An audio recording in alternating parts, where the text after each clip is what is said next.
that you're on my trail. I'm gonna run you down, don't you know that I'm on your tail? Make those mountains fall, as long as my feet don't fail.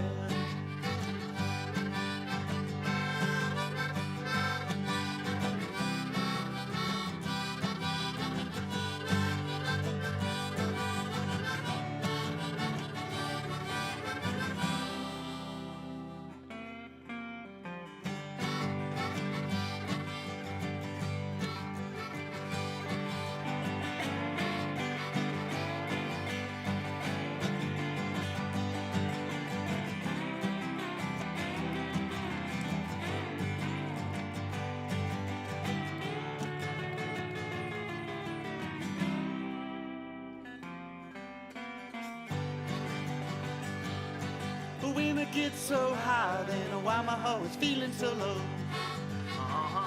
Yeah. When I get so high, then why my heart is feeling so low? I can't stop now. I got too many miles to go. I'm just an old hard rocker running from the dusk till dawn. Yeah, I'm just a midnight walker, wonder what's it taking so long. When the sun goes down, that's when I'll sing my song.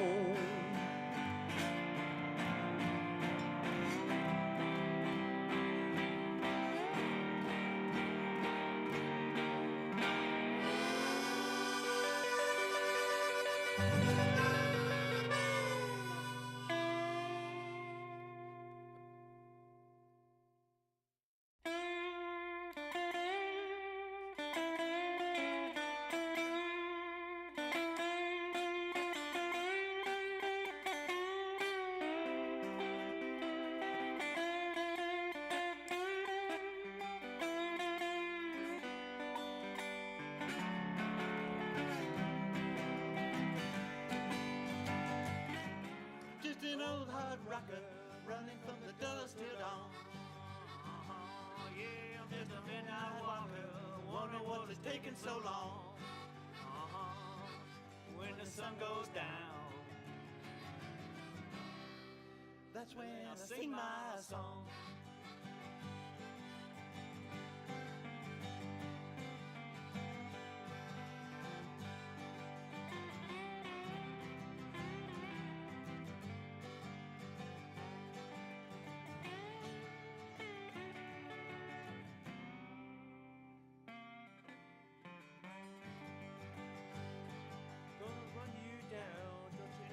On my trail,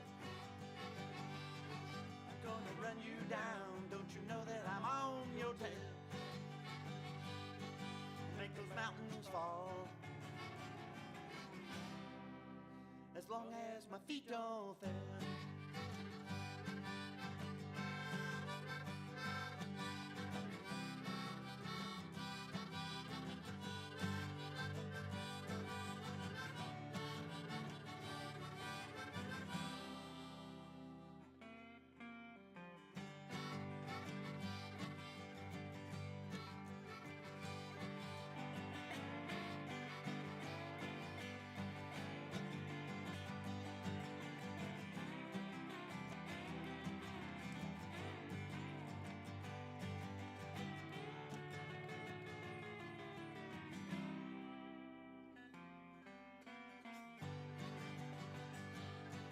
When it gets so high, then why my heart is feeling so low? Yeah. When I get so high, then why my heart is feeling so low? I can't stop now. I got too many miles to go. I'm just an old hard rocker running from the dust till dawn. Yeah, I'm just a midnight walker, wonder what's it taking so long. When the sun goes down, that's when I'll sing my song.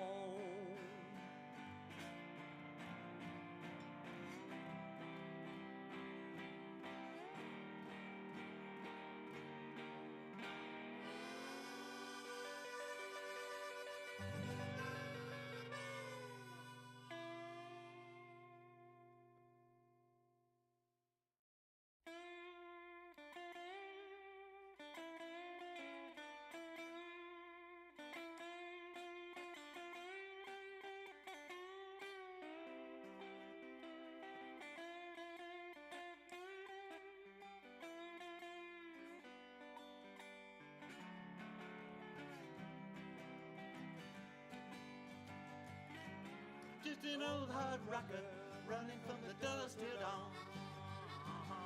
Yeah, I'm just a midnight walker, wonder what is taking so long.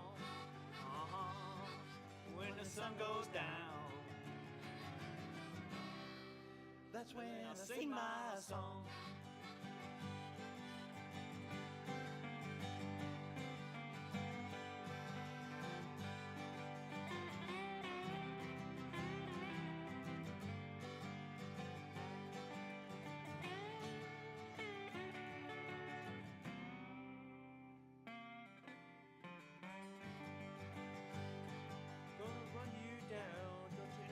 On my trail, I'm gonna run you down. Don't you know that I'm on your tail? Make those mountains fall, as long as my feet don't fail.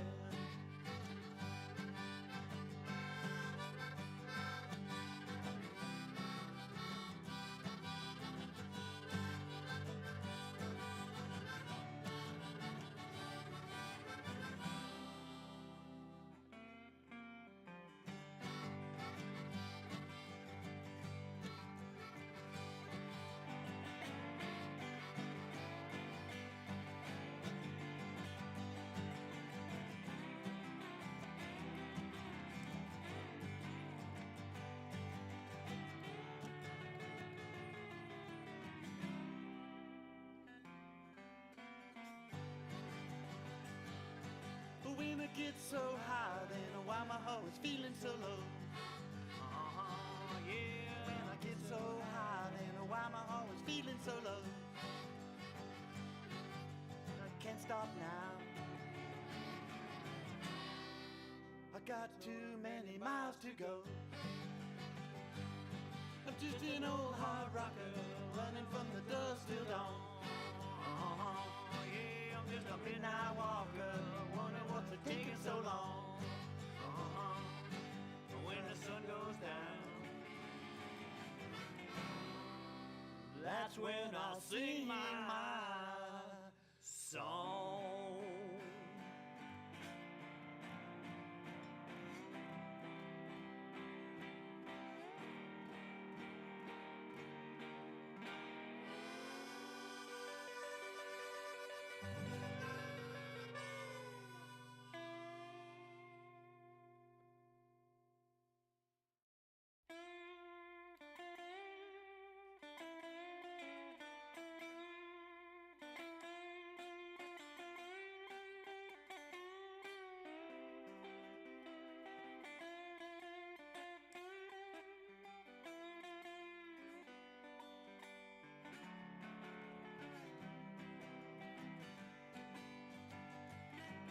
Just an old hard rocker running from the dusk till dawn.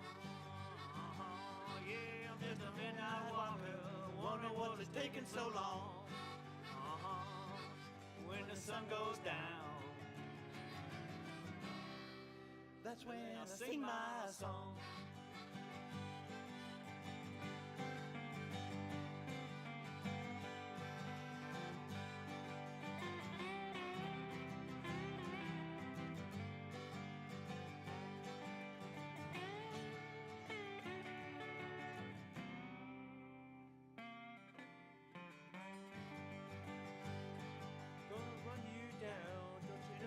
On my trail, I'm gonna run you down. Don't you know that I'm on your tail? Make those mountains fall, as long as my feet don't fail.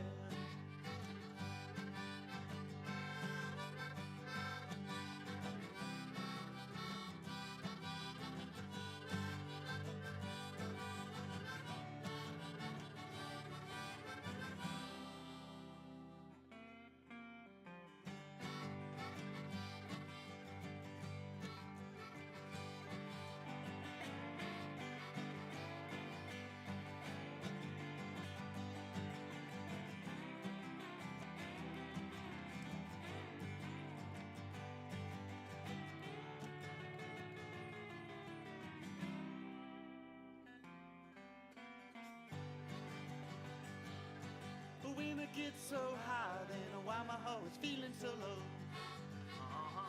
Yeah, when I get so high, then why my heart is feeling so low. I can't stop now. I got too many miles to go. I'm just an old hard rocker, running from the dusk till dawn. Yeah, I'm just a midnight walker, wonder what's taking so long. When the sun goes down, that's when I'll sing my song.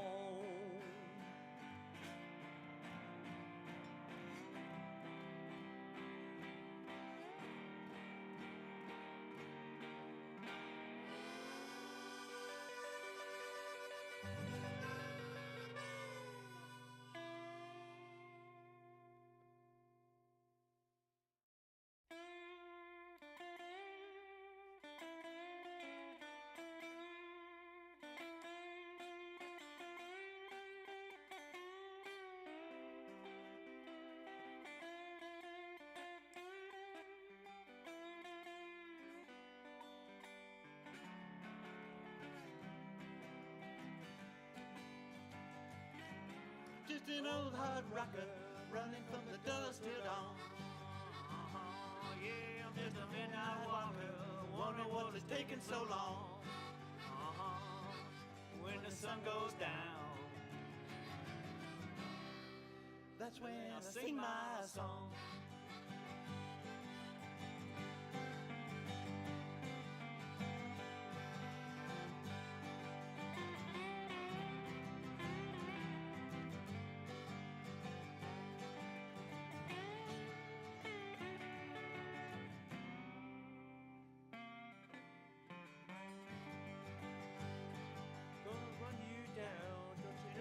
On my trail, I'm gonna run you down. Don't you know that I'm on your tail? Make those mountains fall, as long as my feet don't fail.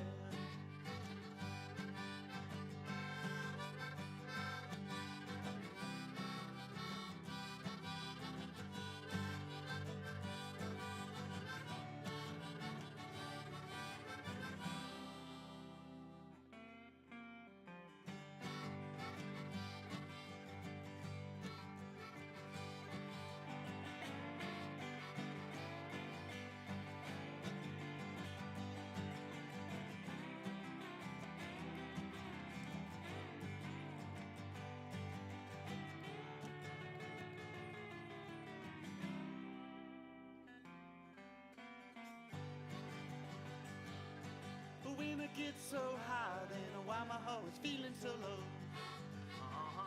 Yeah, when I get so high, then why my heart is feeling so low. I can't stop now. I got too many miles to go. I'm just an old hard rocker, running from the dusk till dawn. Yeah, I'm just a midnight walker, wonder what's taking so long. When the sun goes down, that's when I'll sing my song.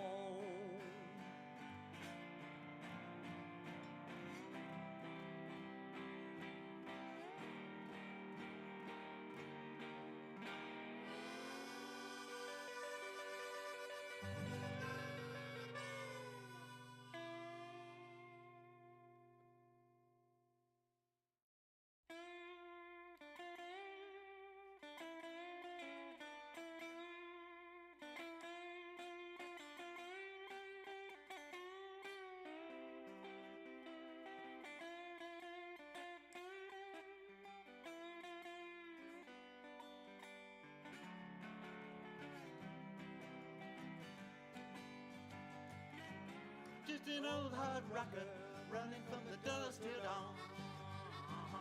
Yeah, I'm just a midnight walker, wonder what is taking so long. When the sun goes down, That's when I sing my song.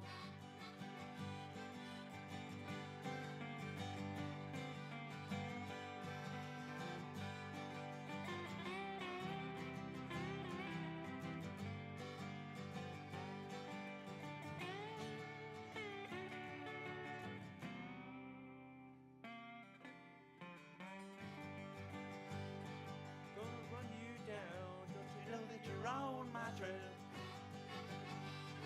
I'm gonna run you down. Don't you know that I'm on your tail? Make those mountains fall, as long as my feet don't fail.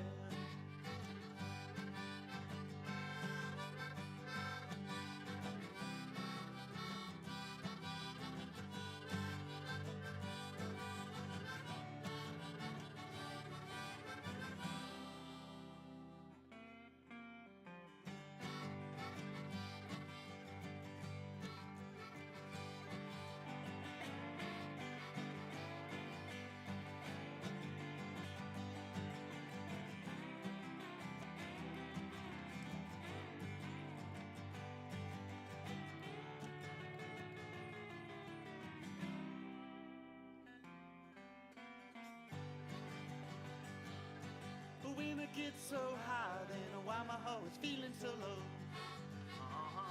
Yeah. When I get so high, then why my heart is feeling so low. I can't stop now. I got too many miles to go. I'm just an old hard rocker, running from the dusk till dawn. Yeah, I'm just a midnight walker, wondering what's it taking so long. When the sun goes down, that's when I'll sing my song.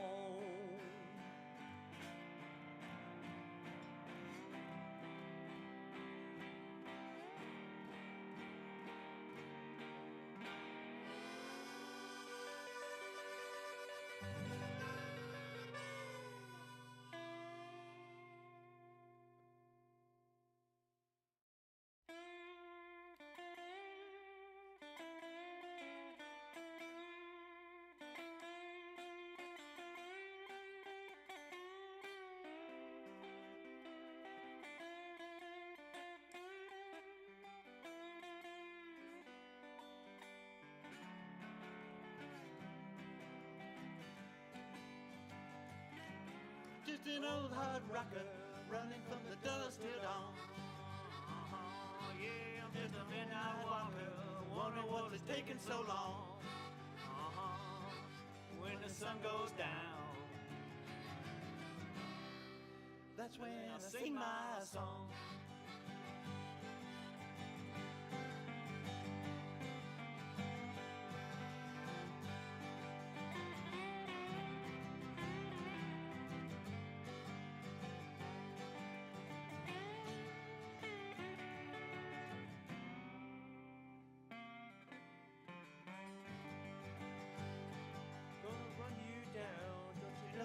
On my trail,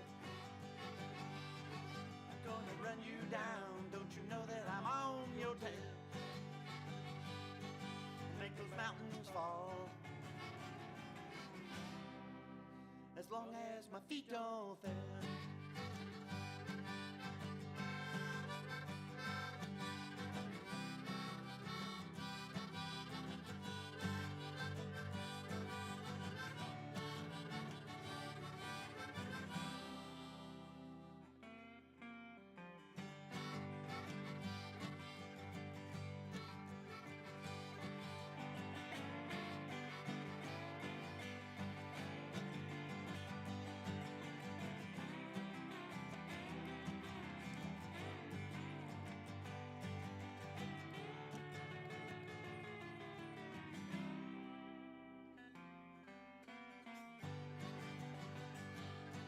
When I get so high, then why my heart is feeling so low.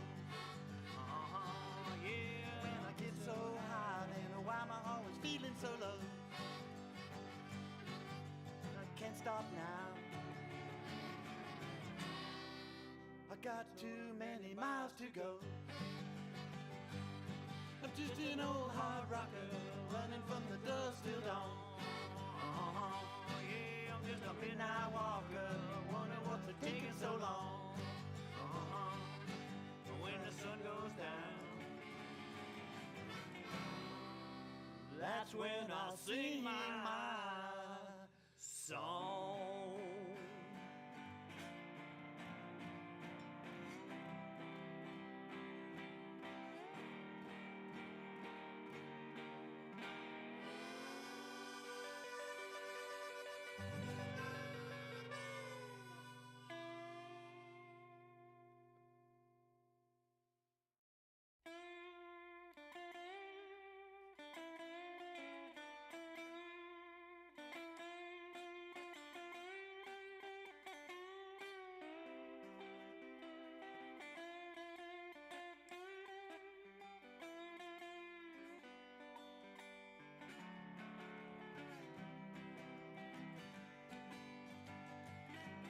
Just an old hard rocker running from the dusk till dawn. Yeah, I'm just a midnight walker. Wonder what is taking so long. When the sun goes down, that's when I sing my song.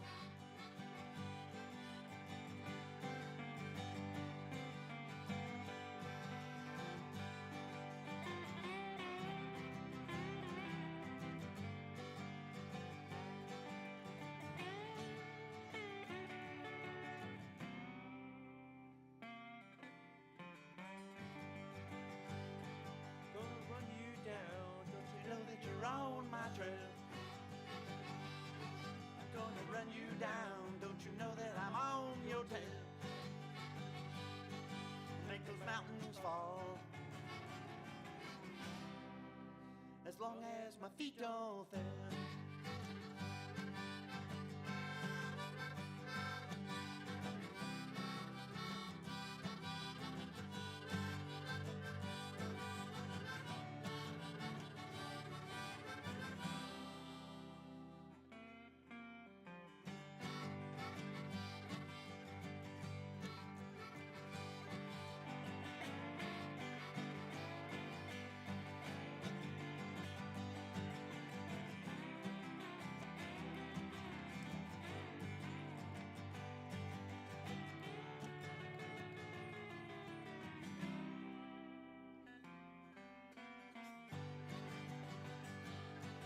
When it gets so high, then why my heart is feeling so low.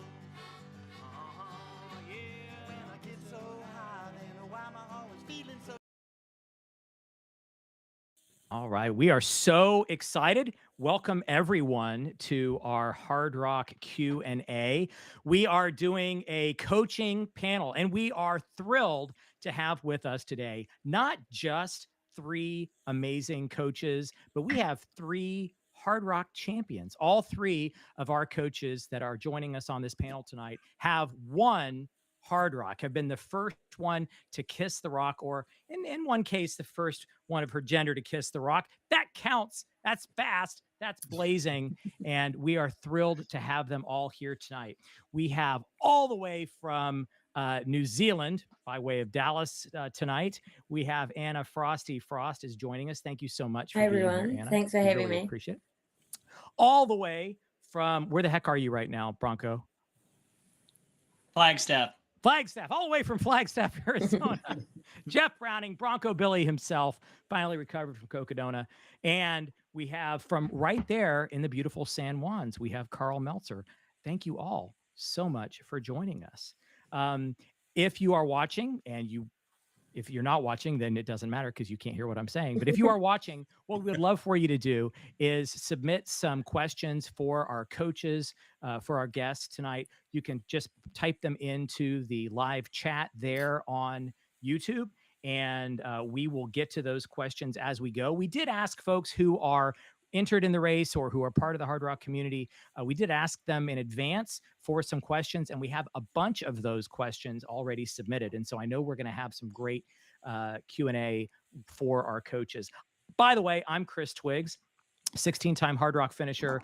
member of the board of directors and guy who is super, super thrilled to be your host tonight. And I'm looking at the YouTube channel, so I don't want him to think that we can't see him. Dale Garland is on here with us as well. Dale, how are you doing tonight? Doing great, Chris. It's good to see you and everybody, all of our esteemed panel. I think I'm wondering, is it too late? I know today we had a go no go vote happening or discussion happening between the board and the race committee. Do you have anything to announce? There is no reason to not hold Hardrock in 2024. How about that? That's a roundabout way of saying we're happening, guys. Yeah. It's gonna happen. If your name was drawn in the lottery, or if you've gotten in off of the waiting list, by golly, you had better be in the midst of your training, and you should have your plans to be in Silverton, Colorado in just a few weeks. Yeah. Yep. Awesome. Thank you so much. Well, we are delighted to have all of the folks here. Let me start off just by giving a little bit of information about our hosts. And again, as I said, about our guests, all of them are coaches. If you go to trailrunadventures.com, you can sign up to be coached by Hardrock champion Anna Frost. There are lots of levels you can sign up for. The full-on level, the best way to be held accountable. It's a personalized program for all levels and goals. You get an initial questionnaire and Zoom call, goal setting, race planning. She uses Training Peaks, unlimited emails, calls, and texts. Oh my gosh, it's quite a value. And you're not going to get anyone who knows how to make it happen there in Silverton more than the folks we've got on the panel tonight. We also have Karl Meltzer. You can sign up for Karl's coaching at karlmeltzer.com. He has online coaching services for any runner who wishes to improve their running, whether it's on road or up a mountain trail. He can help. He teaches through consultation, weekly evaluations, training plans, race strategies to help you perform at a high level. You can learn techniques on how to be extremely efficient when you're running your first ultra or your 25th. And then Jeff Browning is the founder and head coach of Giddy Up Ultra Coaching, collective of like-minded ultra running coaches who believe in ancestral nutrition, strength, mobility, longevity, and pioneering fat adaptation strategies.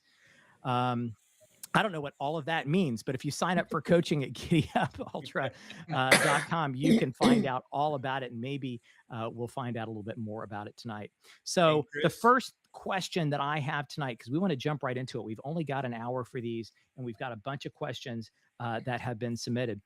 But the first thing that I want to ask, and I'm going to direct this to you, Frosty, what is the one piece of advice that you received prior to your first Hardrock that turned out to be absolutely perfect? You're really glad somebody told you this, and this is something you want everybody who's watching to know. Well, I think the first year that I arrived to Silverton, I was very naive and very much a novice to running 100 miles. I had done one before, which was the Bear. And so I was scared. I was just completely scared. And I think it was about the second day that I was in Silverton, and I pulled into the cafe, as you do after having a long run, and I pulled in beside Billy Simpson, who, if you know anything about Hardrock, you know about Billy Simpson. And we spent the next 6 weeks running around the mountains together, camping out. He told me all the ins and outs, the hardest parts, the best parts, pretty much showed me the way, showed me the beauty of the San Juans. And he could see that I was scared, and I was like, I don't know if I've done enough training. I'm so scared about this. I'm scared. And he said, you know, this is just a big walk around the beautiful mountains. What's your problem? And I was like, oh yeah, you're right. I can walk. This is okay. I've got 2 days to do this. This is okay. I just have to get out there and enjoy the beautiful mountains. And from there, that took that fear out of me, that in the end, you're just going under the beautiful mountains for 2 days or however long it takes you to get back to the rock. Yeah. So don't overthink it, I guess, is kind of the Absolutely. way of looking at it. Absolutely. Um, Jeff, I know we saw this as I was reading the blurb about your coaching. You talk about ancestral fueling as people are preparing to go, could be up to 48 hours through really tough terrain out there. Do you have fueling advice for folks, things that they should be thinking about as they get prepared for this event? I think the biggest thing with hard rock is when you're at the higher altitudes, going up over the top of stuff, more liquid nutrition and less less solids, and then eat when you're down in the valleys.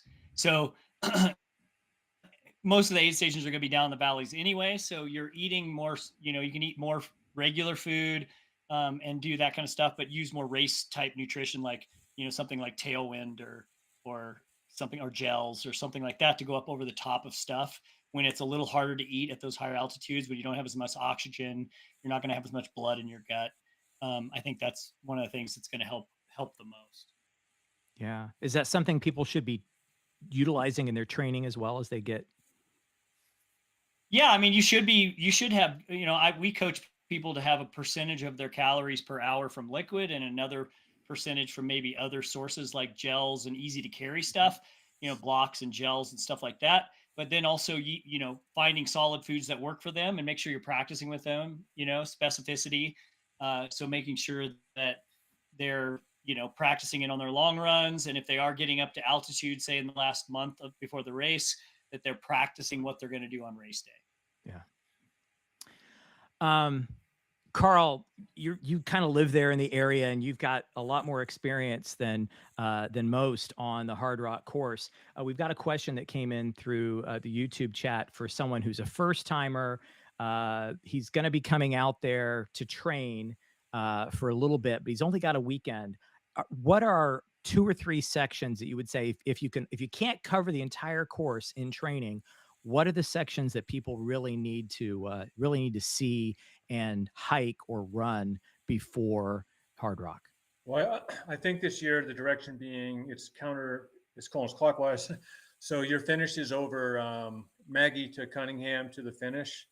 I think it's important to see that just so when you're getting close to the final 15 miles or so, what it looks like. I mean, it depends what week he's coming here, because I'm in Ridgeway right now. The snow line on north facing slopes about 10,000 feet. So you're really not getting very high right now. But that last part, I think, is important to see. It's easy to see if you have 4-wheel drive. It's easy to see some of the long downhill grades that we have. I think that's good. I would do handies if you have the chance, just to kind of get the feel for what 14,000 feet feels like. I fully suffer there now. I suffer at 11,000.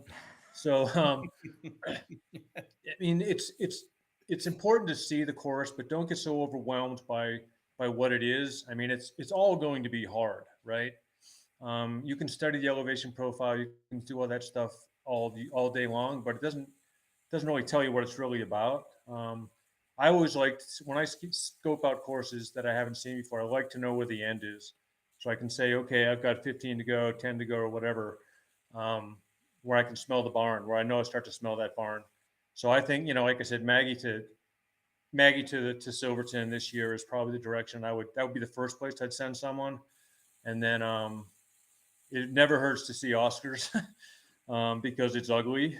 And going up that thing is rocky and nasty and crappy and steep. And it wouldn't hurt to see that either, because that's probably the most technical part of the course, I think, especially when you get about halfway up.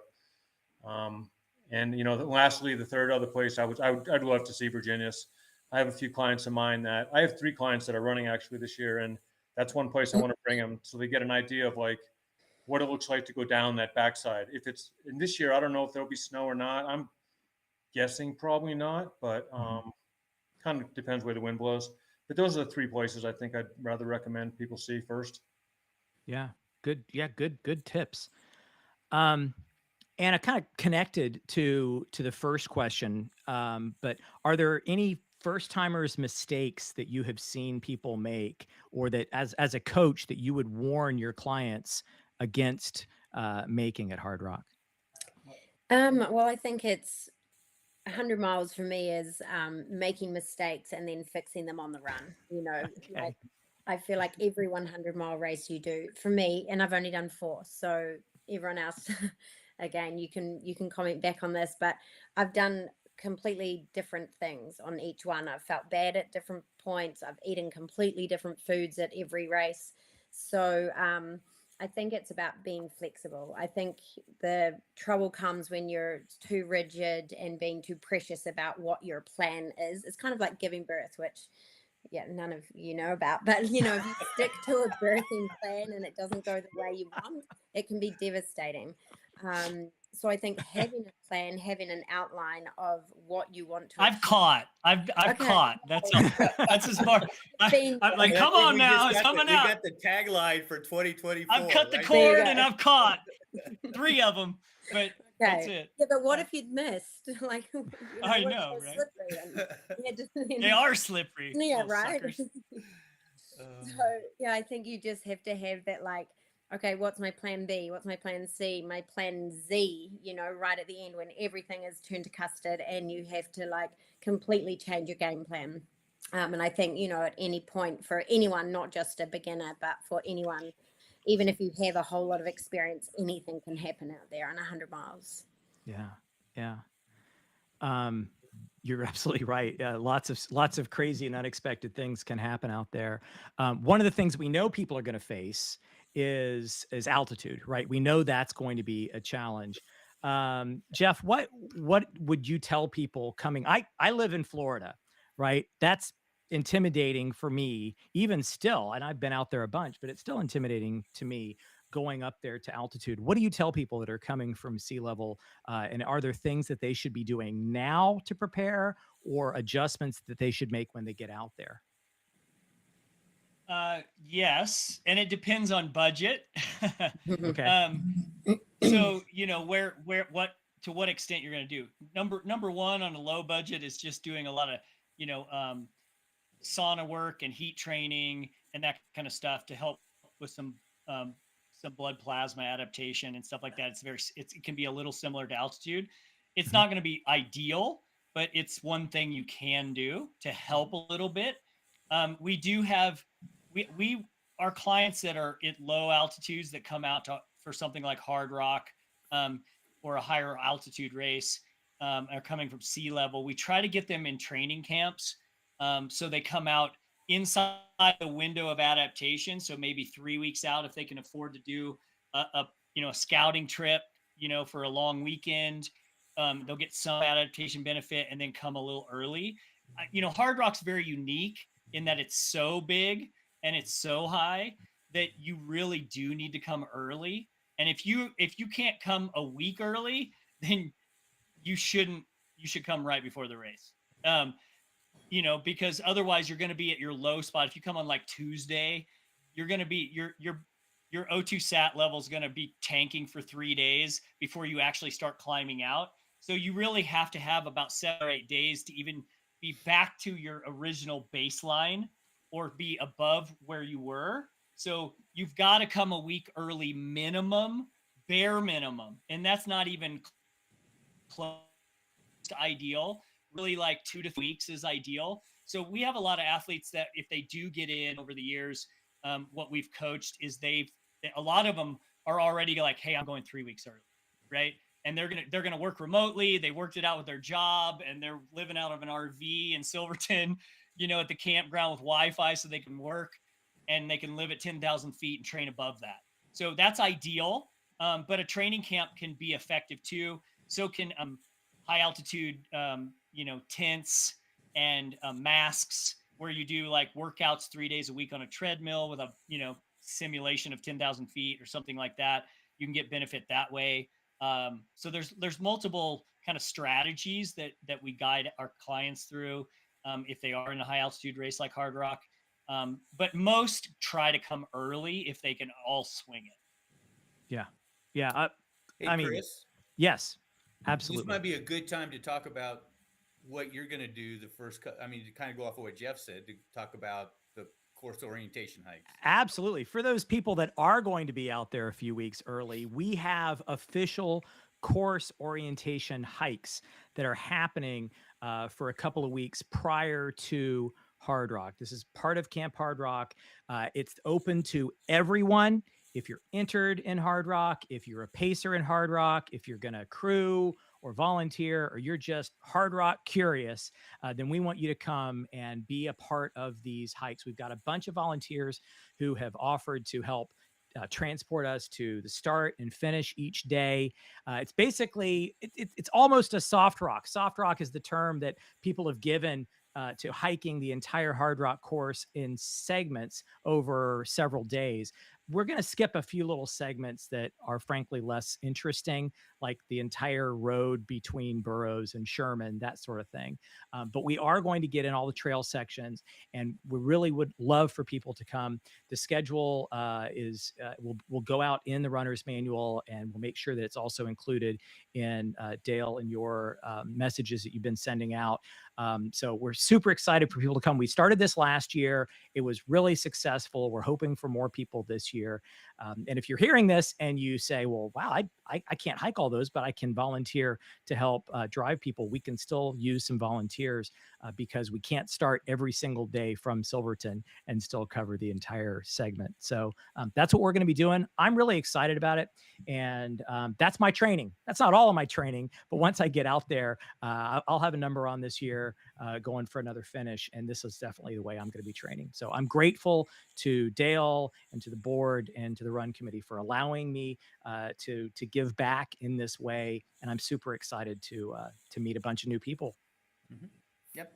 Well said. Thank you. Thank you very much. Karl, another question here from YouTube. With the San Juans as your backyard, what would you say is, or do you have a target vert? How much climb you're going to do for a peak training week, and how many weeks before Hardrock starts would you want to peak? Yeah, it's a good question. I think I just got back from the Hellbender 100 2 weeks ago, so I'm back in Ridgeway now, and I'm mostly recovered. Legs are still kind of tired, but this week, I mean, for me anyway, I have to head back to Salt Lake. So this week, my goal was to hit 25,000 vert climb, which is a pretty big number for me. Usually, I don't go that high, but because I haven't run Hardrock since 2017. I got to get vert, right? I mean, the only way I'm really going to feel okay at Hardrock is if I get vert. But generally speaking, the month of June, my goals right now are probably to hit, I don't know, maybe 80 to 90,000 in the month of June. I mean, we're not there yet, but I'm working way towards that. And then for the 2 weeks before the race, at that point, I mean, I'm resting and tapering. You know, I'll get a big block here for 5 or so more weeks. And then it'll be like a 2 week taper for me. That's always worked the best. I kind of echo Jeff on the altitude acclimatization thing, where, you know, don't show up 5 days before the race. That's the biggest mistake you can make, I think. Show up at the last minute or not, or stay a few weeks. So it's mostly that my vert's going to be pretty big. I don't care how fast I do it. I'm 56 and slow now, so whatever I finish. My goal is to finish the race. But that's, I think the more vert I can get now is now's the time to do it. You know, I mean, I've run 400s already this year, so I know how to do it. It's just a matter of getting the legs in condition, especially. It's not just the climbing, it's the descending. I mean, we descend 4,000 feet at a pop, like multiple times, right? Mm-hmm. So that quad banging downhill is something, if you have the opportunity, whether you're on the East Coast, that's something you want to think about too. It's not about just going uphill. You need to be a decent descender to run well here. And those long descents are really important to practice on if you have the opportunity. Even if you could do it on a treadmill somehow, where you turn it down, that's all you have, then, you know, give that a shot too. But yeah, big vert's going to be, it's on my docket right now. And I was hurting today with 4,000, so we'll see how it all goes out. But I'm really just looking forward to the race after not being there for 7 years. Yeah. Frosty, I know you've only got a few more minutes with us because you've got another commitment. Really, yeah, I've got 10 minutes. It's good. Okay, fantastic. So you can take the 10 minutes now if you want. But I'm just wondering, in terms of tapering, doing the things that needed to happen to train, at some point, you can train yourself into a DNF. So how long before, or how close to Hardrock would you still be going out on hikes or runs or doing any sort of training? Do you have a particular taper in mind for athletes that are doing this? I usually take about 10 days. Mhm. I usually, during that time, I still hike up high and I take a picnic with me and I get used to eating up high because, both, the guys have said before that that's one of the hardest things is actually eating food. So I go up high on a hike and I just sit up there and enjoy the views. Not a long one, but, whatever my high mountain food is, like Jeff was saying, if it's liquid energy or gels, then I eat that. I let my stomach get used to digesting that at that altitude, and just enjoy being up at that higher altitude and then hiking back down. But yeah, definitely in the 7 days or 6 to 7 days before, I'm doing my very best to not go out too much. And that's, obviously when you get all the taper injuries where you feel like your leg is falling off and you've got the worst bug in the world, and you get the taper like the itchies that you just want to get out there. So I think it's just being patient with that, and that's a really good time to go through all your drop bags and your planning for your food and the planning for B, C, D, and Z plans as well. Now, before you leave, this panel is just a bunch of guys in their 50s. I have to ask, are there things, and I don't know the answer to this, or I wouldn't ask the question. Are there things that as a woman you consider for Hardrock, or there are things that you think that women need to have in mind, or they should know in particular about 100-mile distance or about Hardrock specifically? I mean, we've seen already that women are catching up to men in 100 miles, or if not catching up, then leading men. Women are fantastic at endurance and events. We typically have more fuel, fat fuel on our bodies that we can call on when the going gets tough. If people have birth babies, then they can take that experience in, and all of a sudden running Hardrock is really lovely and easy, and something that you want to do just to get away from the kid for a minute. Much harder than catching a baby, I have to say. Yeah. So I think a little bit for sure. I would say, apart from all the menstrual issues that, unfortunately some people have to deal with on the day, when you're having to, carry your tampons, change your tampons, sorry for all of you guys here, but this is a real thing. And that's something that you have to think about, how is this going to happen? And sometimes, and often for women, when you go into a stressful situation, you can get your period unannounced and when it's not due. And so I always say to my female clients, definitely put a change of shorts or undies or skirt in your every drop bag. Put a stash of wet wipes, put a stash of tampons in every drop bag, just because you never know what's going to happen when you're out there. And so why not be prepared? Yep. Yeah, absolutely. Absolutely. I do know from working an aid station last year that they do their best to have supplies at the aid stations.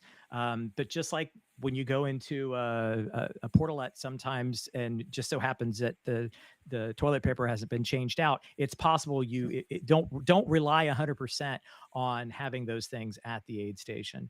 Have them in your drop bags, have them in your pack. Yeah. Good advice. Good advice for sure.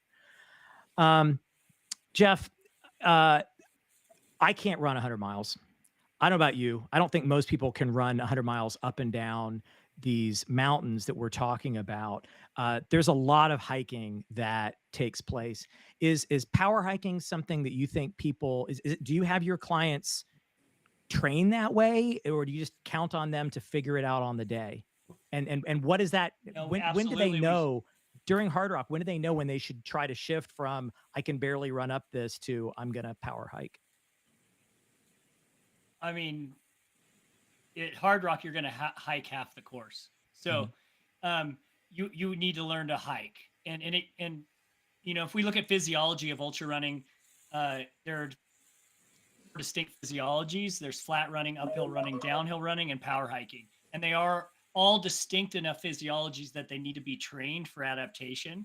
So power hiking is definitely one of those key pieces that you need to train for Hardrock. And because there's not going to be very many people that are going to run uphill at Hardrock. Most of the pack is going to be hiking. So even the front pack is going to be hiking a lot. So being a very good, efficient power hiker, one of the tips we give athletes is chest over knees, knees over toes, as a tip or a cue that they're using during training. We use treadmills in the taper.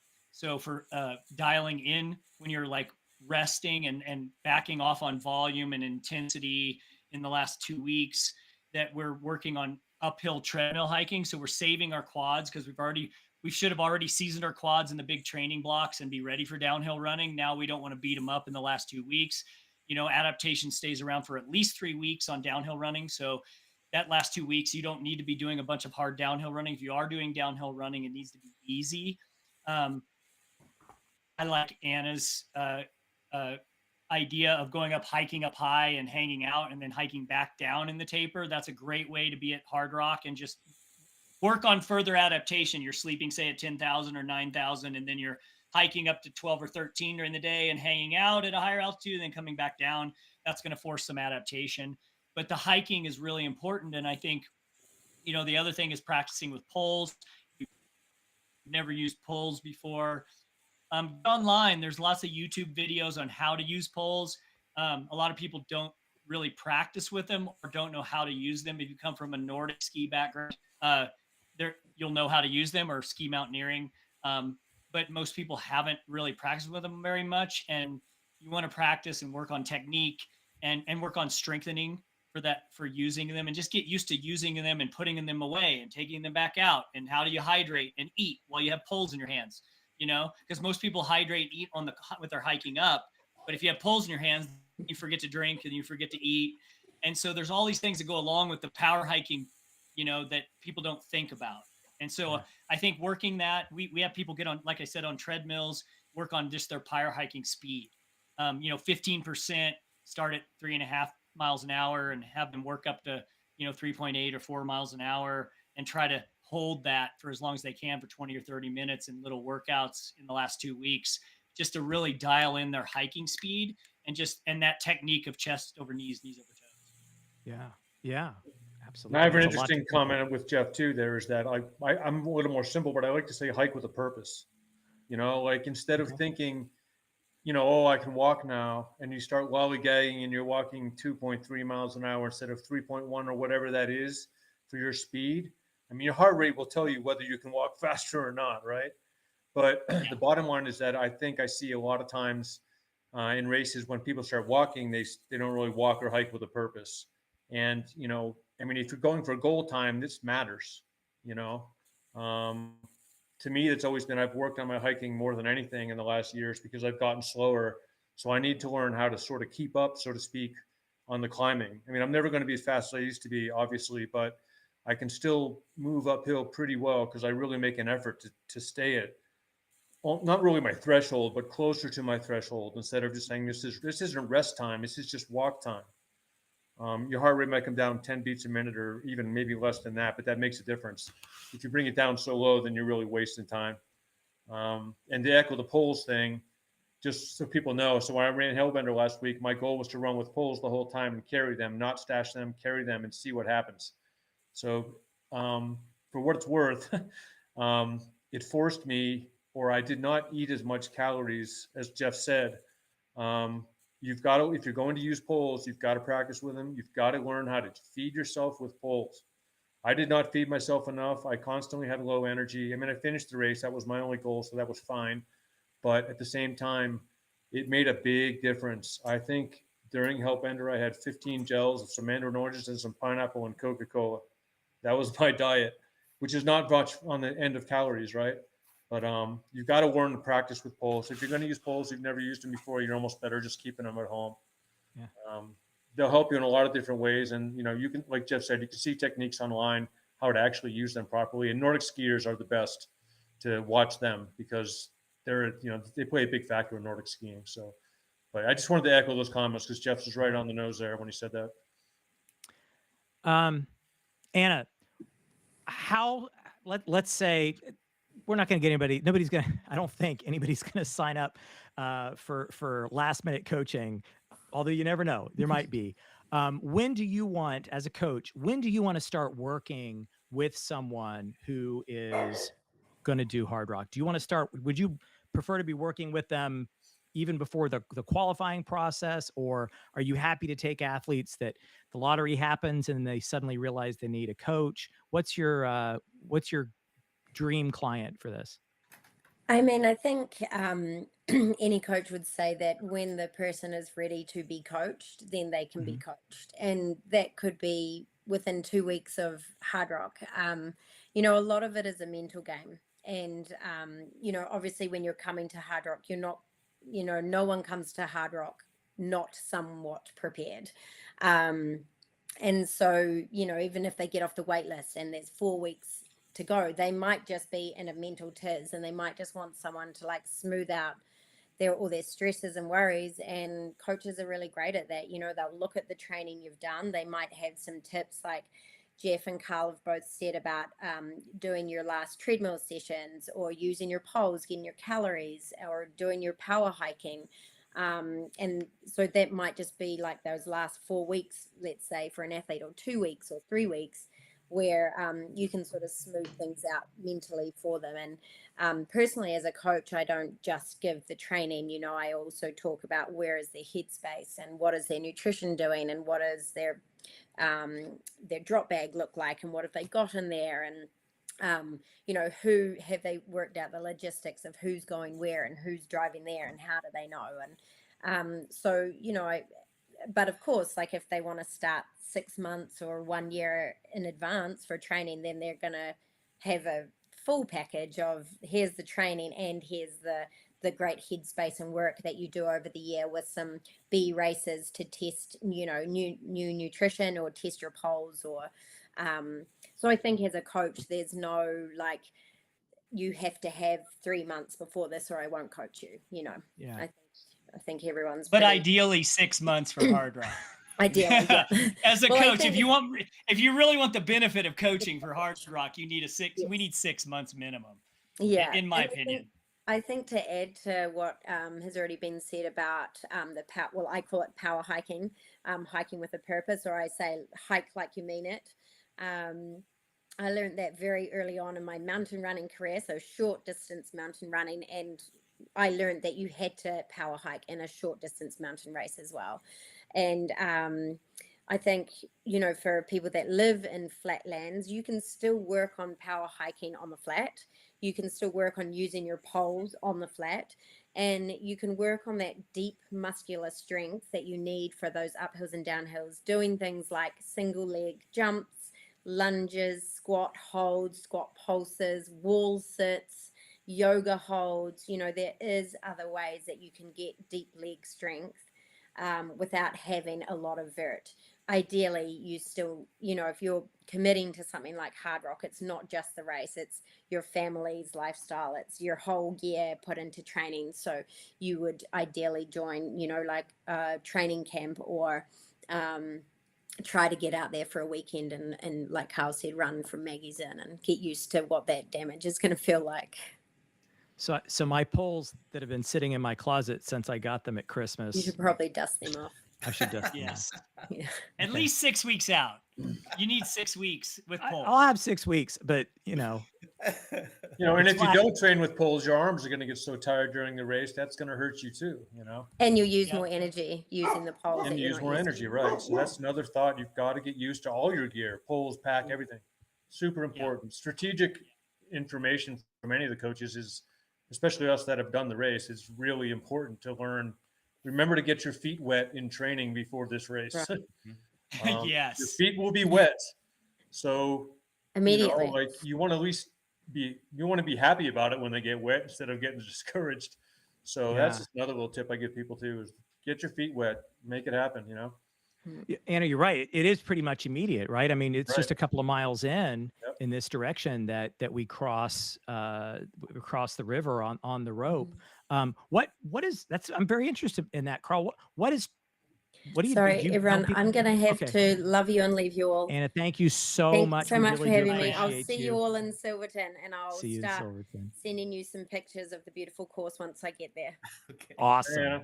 Okay. Thank Awesome. you. Bye, Bye, Anna. everyone. Thank you. Happy Thank you. training. Thank you.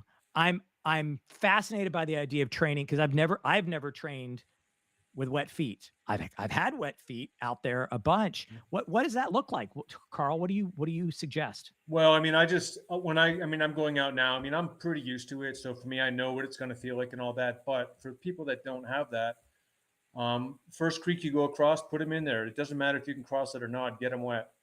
See how your shoes drain. Some shoes drain better than others, right? But your feet will eventually. I mean, 1.5 hour run, your feet aren't going to be a mess after that. But 15, 20, 30 hours into your race, your feet are going to become wet feet. I mean, they get pretty nasty and stuff. You want your body to, like Jeff talks about adaptation, you want your feet to adapt to that a little bit. So I've been a few clients that I have, I'm like, want you to run with wet feet for a month and a half. Get used to it. And then it becomes like not a big deal. Add a tip too. What's that? Go ahead, Jeff. Yeah. Oh, I was going to add a tip to that when he was done. Yeah, go ahead, Jeff. I used to do when I got into Hardrock and started getting back into Hardrock in the 2014 when I was living in Bend, Oregon at the time, and we were training in the spring. We could only really train at Smith Rock, which was where we could get our vert where there wasn't snow. And they have tons of like cattle troughs for water. So there's not a lot of surface water, but there's a lot of cattle troughs. I would literally go and step into the cattle troughs, get both feet fully submerged and step back out and then go take off running again. And every time I come to a cattle trough, I'd literally like step in the cattle trough and get back out and run again. So one, getting your feet used to drying out and then getting wet again and drying out and then finding out which shoes drain better than others. Like Karl said, that's a great point. The other one that we personally coach athletes to do is to do proactive foot care. So like one of them would be diaper rash cream with zinc oxide. So smothering your feet with that, and you need to test this in training. Make sure you don't have an allergic reaction or something, but like, put it on, smother your feet in it. It creates a moisture barrier, then put your sock on. And then that helps like not absorb into the skin and get wrinkly skin, which can give you macerations, right? Which are the kind of wrinkly feet. And then the folds fold over on themselves, which can be really painful in a race. So doing things like that, and sometimes just stopping and being proactive at specific spots, maybe 2 or 3 times during the race, maybe you sit in a chair and you have fresh socks and you reapply the zinc oxide diaper rash cream to your feet, put fresh socks on and have fresh shoes and dry shoes. So you're in dry for a while, know where the creek crossings are. So know which aid station you need to plan that around, having course knowledge of like where the big creek crossings are. I think those are really important pieces that can help. It can help minimize feet problems in these races that could derail your race. Yeah, good point. Somebody's saying he did some wet feet training in the spring, which for some people is still now. Is that, does he need to keep doing it? Is that something you would keep doing closer to Hardrock? Yeah, I think it doesn't hurt to keep doing it. Maybe not every day, but I mean, once you sort of feel what it's like and all that. But I think, again, the more you adapt to the course conditions, the better you're going to feel out there. You say race, if you have the opportunity, train on the terrain you're going to train on. I'm not going to run Zane Gray 50 training on California single track. It's not going to do me so good. It's important to like know what the terrain's going to be like and to train on it, to learn how to go faster over the junk. Yep. That's I always have the race strategy perspective of winning or going fast. But for everybody, it's important to adapt to all the conditions that you're going to find out here. You might step in some snow. You might post hole somewhere. Probably not this year, maybe, but that's cold. Expect your feet to feel cold. You get numb pretty fast in some of those creeks. So, you want to get used to that stuff.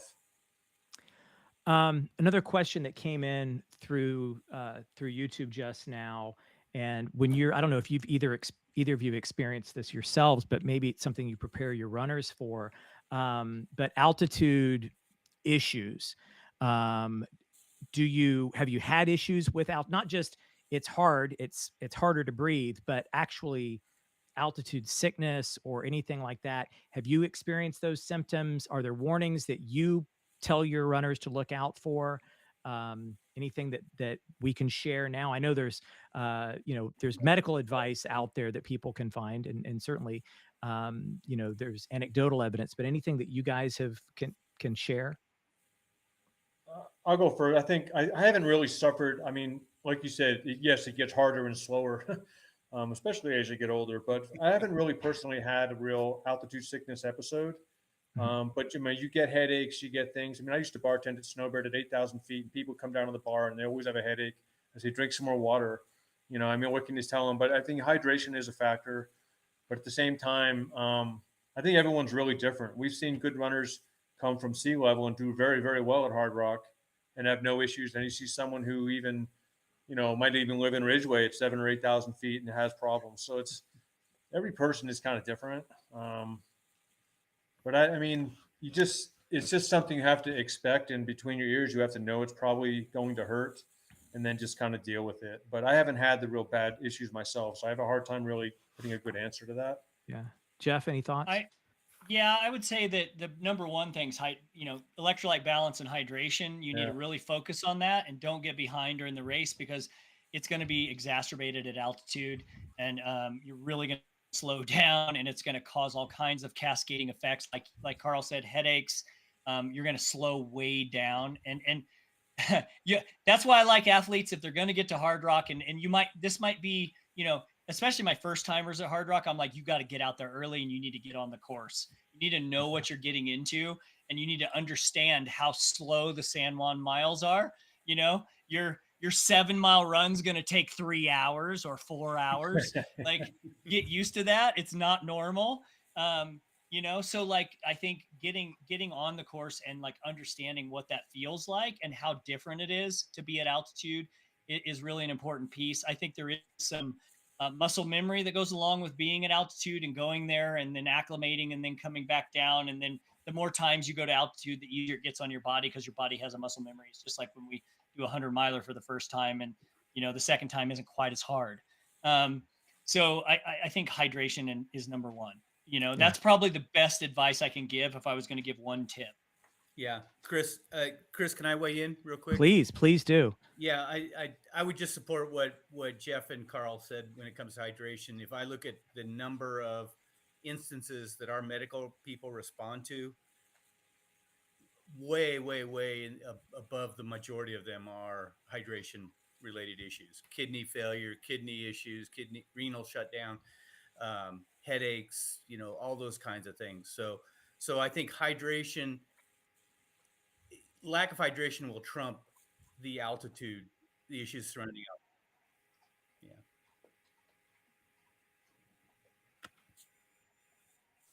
That's it.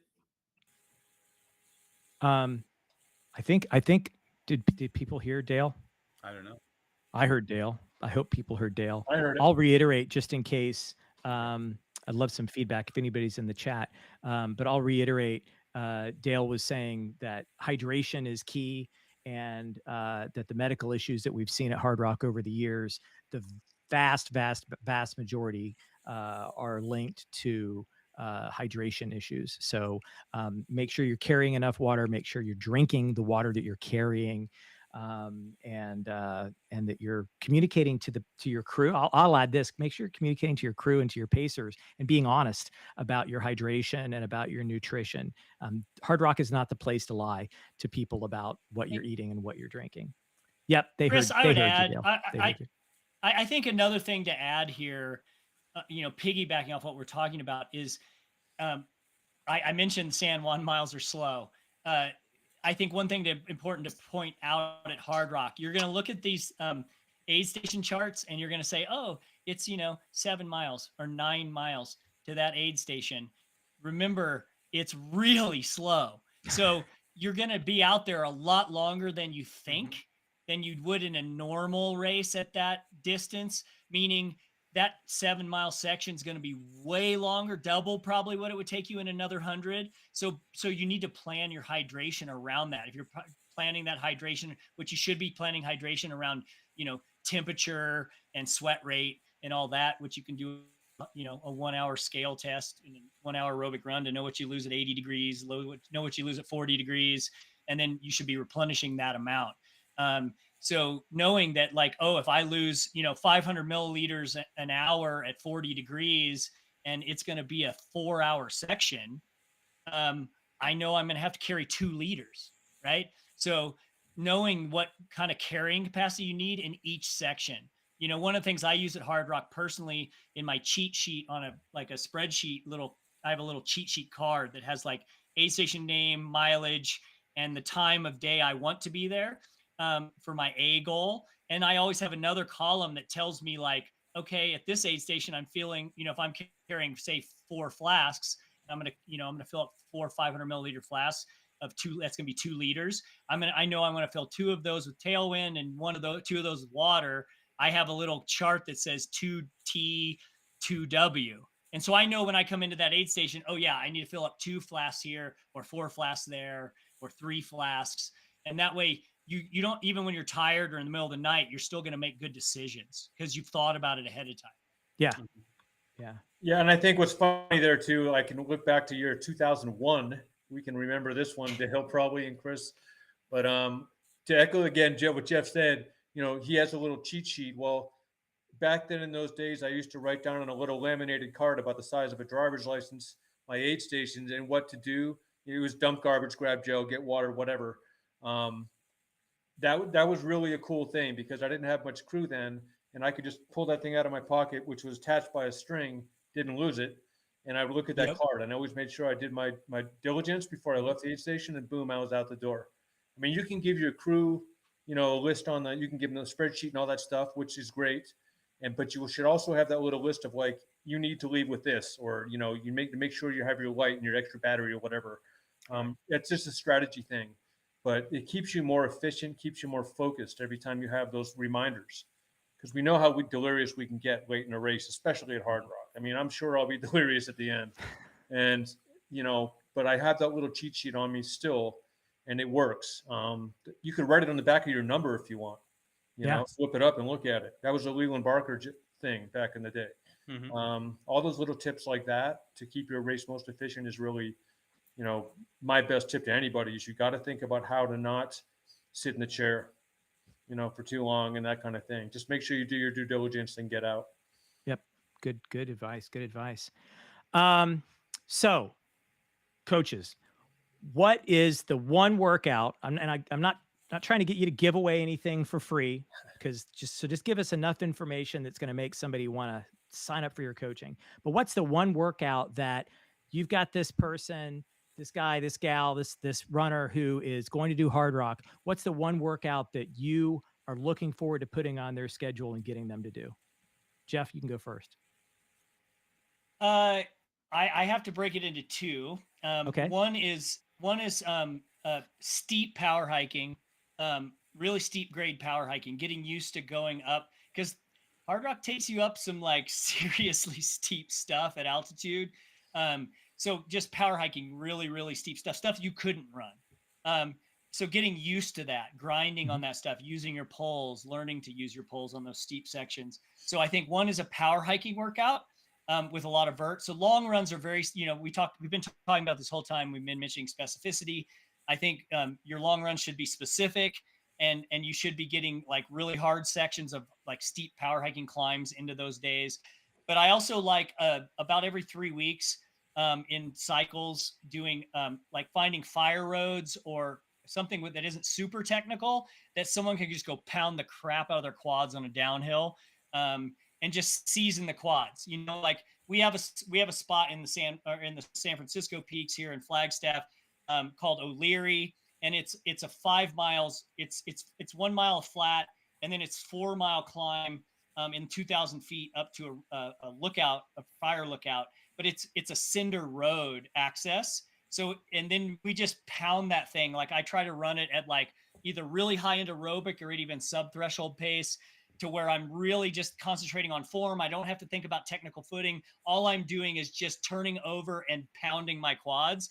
And I walk away from that first workout the next day or the next 3 days with DOMS, you know, delayed onset muscle soreness and sore quads. And that's going to season those quads. You can't handle that workout every week, but it's great to do it every 3 weeks, say, just to put a little extra stress on those downhill.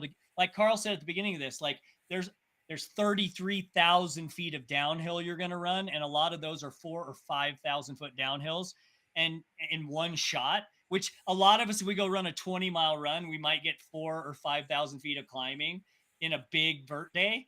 And you're going to have those in one downhill. And what, we have like 13 of those or something. So, you know, so like get ready for the long downhills. So quad seasoning and really steep power hiking and getting ready for that really steep grade that's going to slap you in the face. Good. Yeah. Good. So now I don't have an answer. I know. I took it all. Sorry, like, dude. bro. But yeah, I was going to say season the quads, like I said earlier about the downhill thing, because it's, you know, most people think about the uphill. I got to climb, but it's like, it is the downhill seasoning that, like, as people, you know, especially clients that you may coach, Jeff, deal with that run Western, right? I mean, Western is, you know, a net downhill, big net downhill. So that's like even more than a Hardrock, maybe that's a season your quads kind of thing. Mm-hmm. But I mean, I like to see people get to, like, if someone's only stuck on a treadmill, I like to give them the old outdoor retailer show 15 minutes at 15% and see what you can suck up. And then as you, every couple of weeks, you do something like that, and then kind of give yourself a baseline. Like, am I improving? Am I not? You know, you can kind of just tell by that workout, as long as you're kind of rested the same way each time to go into it. Yeah. A little different than training for Hardrock, but that's something I like to, it's always an ass kicker, you know, always an ass kicker. But yeah, it's even for me personally, the downhill now is, as I'm coming off Hellbender, today I ran down, you know, 44,000 feet, and I mean, I'm tired, you know, I took a 3-hour nap. You got to work on the downhills, and that it doesn't have to be fast all the time. I think you're still getting that resistance as you're going downhill slowly. So you're still getting a good workout. But again, like to echo Jeff again, like, you know, that 5-mile downhill that you're talking, Jeff, that's another good way to pound your quads out, you know. I like to take it a little slower, but that's just my method of doing it. But yeah, you got to, it goes both ways, you know. But it's hard to tell someone who doesn't live in steep terrain, say, hey, I want you to learn how to power hike, because, you know, you're on that gradual uphill. It's like, I can run this, so they run it anyway. But learning how to walk fast is hard. I you know, having done the AT a few times, that's basically a fast walk, and you can walk fast at 3.7 miles an hour. 3.8 maybe, if you're good at it, is about as fast as you can go without it being uncomfortable. But you want to find where you can walk 3.5, 3.7 miles an hour, even if it's flat. And even if you're not, you know, your cardio is easy, you still got to be able to move like that. So it's important to practice that too. Yeah. I'd add here too, that for those flatlanders or people who are, you know, vert limited, I have multiple athletes like this, but a lot of my athletes that live in those locations that are longtime ultra runners have invested in like an incline trainer. Mm-hmm. So it goes negative, so you can get downhill running, and we can pound them for like, you know, 15, 20-minute intervals downhill on a treadmill at -4 or something, or -3. There's governors on those things, so it kind of sucks to go to -6 because they go so slow. But like, we can get them at -4 or -3 at a pretty good clip, where they're still running high end aerobic and not going into sub threshold or something, but they can really work on kind of pounding those quads and getting used to running at a decline.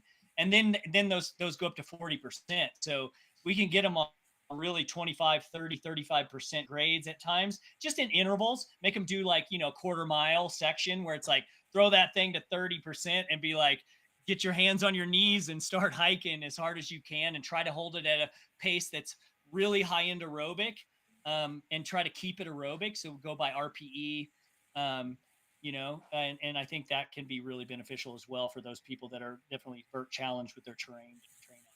Absolutely. Guys, I am super grateful for you being here. And Dale, thank you so much for putting this panel together. Sure. I know you've got a few announcements and some information that you want to share. Yeah. Echo exactly what you say, Chris.